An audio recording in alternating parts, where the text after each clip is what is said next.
साथियों नमस्कार, स्वागत है आप सभी का आज की क्लास में। आज की क्लास में दोस्तों अपन पढ़ने वाले हैं पशुगणना से संबंधित कुछ महत्वपूर्ण प्रश्न जो कि पशुपालन से संबंधित किसी भी प्रकार के एग्जाम में निश्चित रूप से पूछे जाते हैं।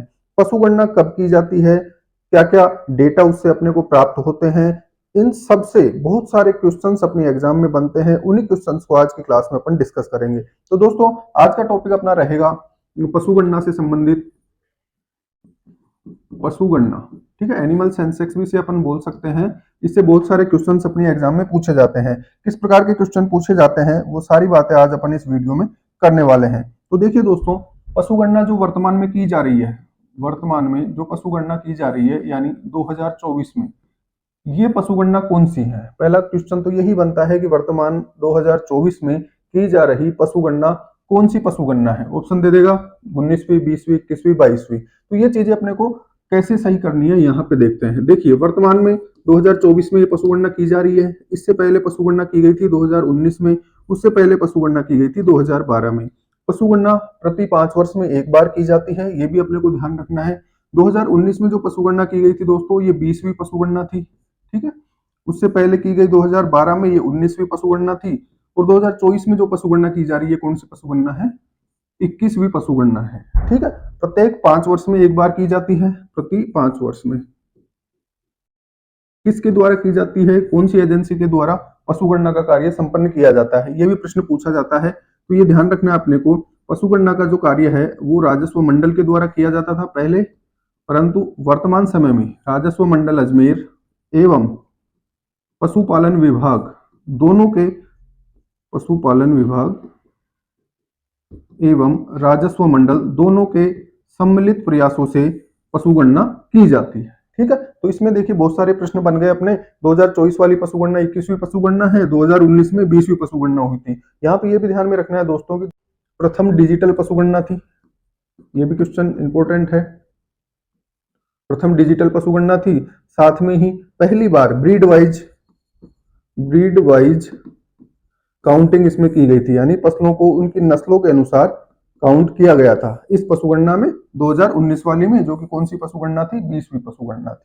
ठीक है, तो यहाँ पे ये इस प्रकार के क्वेश्चन अपने एग्जाम में बनते हैं। इसके अलावा देखते हैं दोस्तों कि 2019 में जो पशुगणना हुई थी उसके जो डेटा है, जो आंकड़े हैं, वहां से अपने एग्जाम में क्वेश्चन पूछे जा सकते हैं। और उनसे संबंधित जो आंसर होंगे वो किस तरीके से अपन सोल्व करेंगे, किस तरीके से अपन उसका आंसर देंगे, वो यहाँ पे देखते हैं। तो देखिए दोस्तों, 2019 की जो पशुगणना थी दोस्तों, 20वीं पशुगणना, इसके कुछ आंकड़े अपन यहाँ पे देखेंगे। 2019 की जो पशुगणना थी उसमें पशु की प्रजाति यहाँ पे लेंगे। ठीक है, और उनकी संख्या अपन यहाँ पे देखने वाले हैं, कौन सा पशु कितनी संख्या में था। तो देखिए सबसे पहले बात करें दोस्तों गोवंश की। नंबर 2 पे अपन लेंगे भैंस। नंबर 3 पे अपन लेने वाले हैं बकरी। नंबर 4 पे अपन लेंगे भेड़। नंबर 5 पे अपन लेंगे ऊंट। नंबर 6 पे अपन लेंगे घोड़ा। नंबर 7 पे अपन लेंगे सूअर। पशुधन की श्रेणी में आने वाले सामान्य पशु हैं ये। ठीक है, तो इनकी संख्या के बारे में भी कई बार प्रश्न पूछ लिया जाता है कि राजस्थान में वर्तमान में कितनी गायें हैं। तो वर्तमान में अगर पूछा जाता है तो 2019 की जो पशुगणना थी उसके अनुसार जो डेटा आए थे, जो आंकड़े अपने को मिले थे, वही उसका राइट आंसर होगा। तो गोवंश की संख्याओं की बात करें दोस्तों, तो गोवंश की संख्या थी वहां पे 1,36,00,000। ठीक है, गोवंश की संख्या कितनी थी? 1,36,00,000। भैंस वंश की बात करें तो इसकी संख्या थी 1,39,00,000। बकरी वंश की बात करें तो बकरी की संख्या कितनी थी दोस्तों? 2,08,00,000 थी। 2,08,00,000 बकरियां थी राजस्थान में। और भेड़ की बात करें तो कितनी है भेड़? 79 लाख, यानी 79 लाख भेड़ है। ऊंट की बात कर रहा है दोस्तों, ऊंट की संख्या कितनी है? 2,12,000। ये डेटा अपने को ध्यान में रखना है, यहाँ से अपने एग्जाम में क्वेश्चन पूछा जाता है। घोड़े की बात करें दोस्तों तो घोड़े की संख्या कितनी है? 33,000 के समथिंग घोड़े राजस्थान में है वर्तमान में। सुअर की बात करें तो सुअर की संख्या है दोस्तों 1,52,000।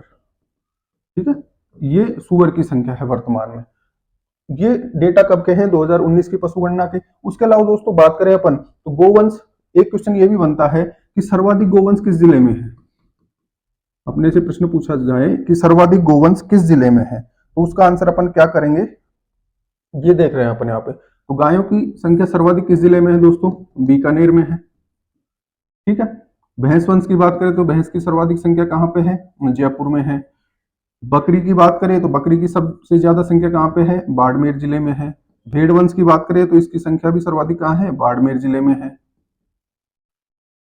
ऊंट की बात करें दोस्तों तो ऊंट की सर्वाधिक संख्या किस जिले में है? जैसलमेर में है। ठीक है। उसके अलावा बात करें घोड़े की तो घोड़े की सर्वाधिक संख्या है जालोर जिले में। ठीक है। और बात करें सुअर की तो सुअर की सर्वाधिक संख्या भी कहाँ पे है? जयपुर जिले में है।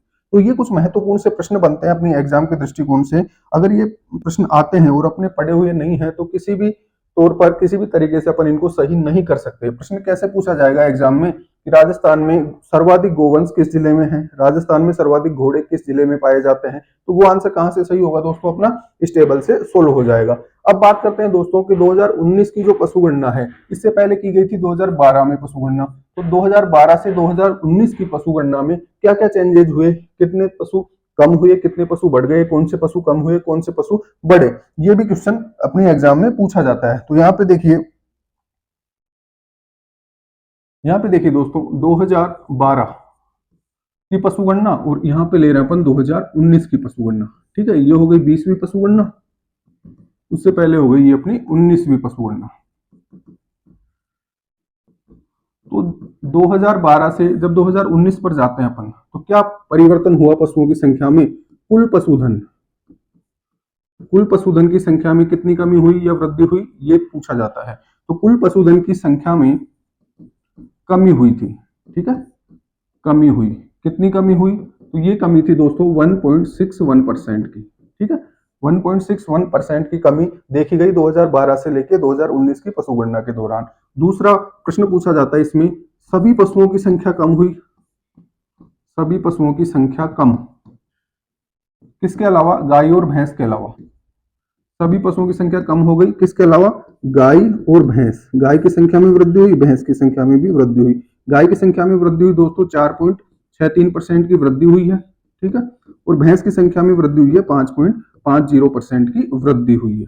ठीक है, ये भी अपने को ध्यान में रखना है कि सभी पशुओं की संख्या में गिरावट हुई है जबकि गाय और भैंस की संख्या में वृद्धि हुई है। कितनी हुई है ये भी अपने को ध्यान में रखना है। उसके अलावा दोस्तों एक क्वेश्चन और बनता है यहाँ से कि कुल पशुधन की संख्या में कमी हुई, सर्वाधिक कमी किस पशु की संख्या में हुई? तो सर्वाधिक कमी अगर अपने से पूछी जाए तो सर्वाधिक संख्या कम हुई थी दोस्तों गधों की। ठीक है, गधे की संख्या में कितने प्रतिशत की गिरावट हुई थी? 71% की गिरावट हुई है। ठीक है, कब से कब? 19वीं पशुगणना से 20वीं पशुगणना के दौरान। तो ये अपने को ध्यान में रखना है। यहाँ से बहुत सारे क्वेश्चन एग्जाम के लिए बनते हैं और अपना जैसे पशु परिचर का एग्जाम अभी होने वाला है तो वहां पे बहुत सारे क्वेश्चन अपनी एग्जाम में यहाँ से पूछे जाने की प्रबल संभावना बनती है। दोस्तों यहाँ पे देखिए, अब अपन बात करते हैं राजस्थान का भारतवर्ष में स्थान, राजस्थान का कौन सा स्थान है? विभिन्न मानकों के आधार पर, विभिन्न पैरामीटर्स पर राजस्थान कहाँ स्टैंड करता है, कौन सी रैंक है राजस्थान की, वो बात कर रहे हैं अपन। तो यहाँ पे देखिए, यहाँ पे अपन ले रहे हैं दोस्तों मानक। ठीक है, और यहाँ पे बात कर रहे हैं राजस्थान का स्थान कौन सा है। तो सबसे पहला देखिए, कुल पशुधन की बात करें दोस्तों तो कुल पशुधन कितना है राजस्थान में? कुल पशुधन कितना है? 5.68 करोड़। ये भी अपने को डेटा याद रखना है। कुल पशुधन की संख्या कितनी है? 5.68 करोड़ है। और कुल पशुधन की संख्या में राजस्थान का पूरे भारतवर्ष में स्थान कौन सा है? द्वितीय स्थान है। ठीक है, सेकंड रैंक है राजस्थान की और प्रथम स्थान पे कौन है? यूपी है। दूसरी बात करें दोस्तों गोवंश की संख्या, ठीक है, यानी कैटल हेड कितना है? कैटल की बात करें तो कैटल की संख्या में राजस्थान का जो स्थान है वो है 6th रैंक है।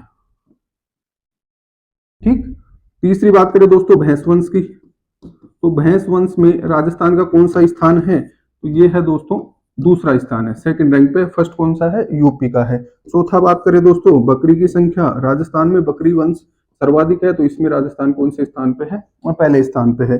भेड़ वंश की बात करें दोस्तों तो भेड़ वंश की स्थिति में राजस्थान का स्थान है चौथा। ठीक है, पूरे भारतवर्ष में राजस्थान में भेड़ों की संख्या चौथे नंबर पर है। देखिए दोस्तों, अगर बात की जाए ऊंट वंश की तो ऊंट वंश में राजस्थान पहले नंबर पे है, सर्वाधिक ऊंट राजस्थान में पाए जाते हैं। उसके अलावा और देखें दोस्तों, दुग्ध उत्पादन की बात करें तो दुग्ध उत्पादन में राजस्थान का स्थान है द्वितीय। ठीक है, पहला फर्स्ट रैंक पे था, अब सेकंड हो गया है। ठीक है, पहले स्थान पे कौन है? यूपी है। मांस उत्पादन की बात करें तो मांस उत्पादन में राजस्थान पूरे भारतवर्ष में 12वें स्थान पर है। ठीक है। ऊन उत्पादन की बात करें तो ऊन उत्पादन में राजस्थान पूरे भारतवर्ष में पहले नंबर पे है। ठीक है, फर्स्ट रैंक है राजस्थान की। अंडा उत्पादन की बात करें तो अंडा उत्पादन में राजस्थान पूरे भारतवर्ष में 13वें स्थान पर है।